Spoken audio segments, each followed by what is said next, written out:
The big question is, can they keep that defence as solid as they have moving forward with the loss of Alisson Becker? We don't know the extent of his injury at the moment, but it looks to be something that's been bothering him for a while. It's a recurring thing. He was grabbing his hamstring, so we can only assume that is the case. He's already missed earlier on in the season today, Sharpie. How big of a loss and a bigger concern on the long term as well for Liverpool for this? Yeah, I think that's the thing, the long-term concern. I think, he missed something like 19 games last season through injuries, missed a couple already at the start of this season.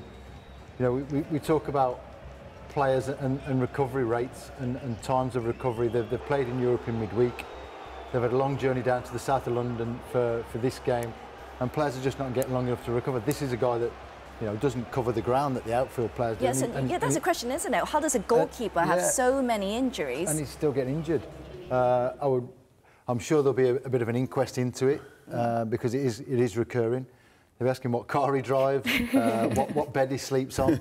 All the scientific questions will come out, but it's certainly a concern because he's one of the best keepers in the league, and they can't afford to lose him. Does the car you drive affect your game? It affects your seating position, your hamstring angle. Ryan Giggs had it at Man United, had a lot of hamstring problems, had to change his car. They checked his mattress out. They check everything. When you get a recurring injury, you have to go into the minor details of everything. It's just a hamstring, because there's always something that's really annoying, isn't it? Because hamstring's one of the worst ones to overcome. It can come from his back. It can come from exactly. He's flitting backwards and forwards to South America all the time, isn't he? With his international football, long flights and things like that.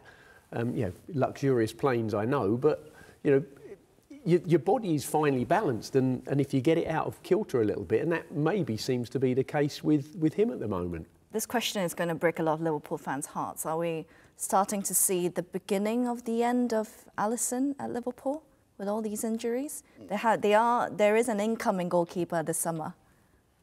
Yeah, I don't think so. I think he's still 32, as you said before.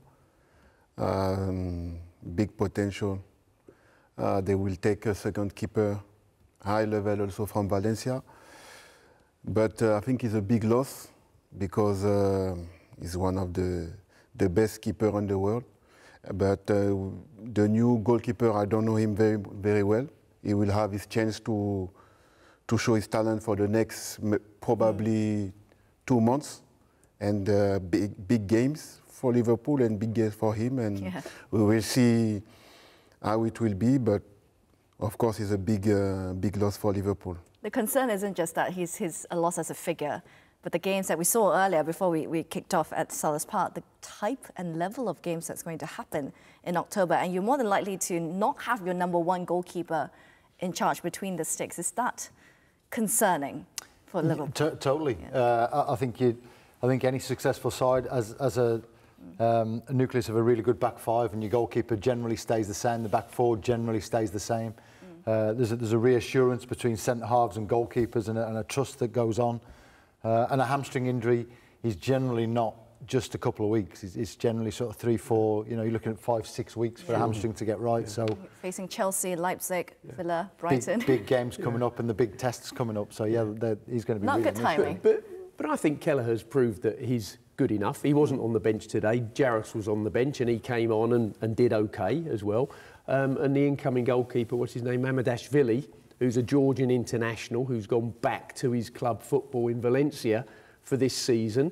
Going back to your question, is this the beginning of the end of Alisson? Absolutely not. I think we'll still see him at Liverpool Football Club in another 5 years' time.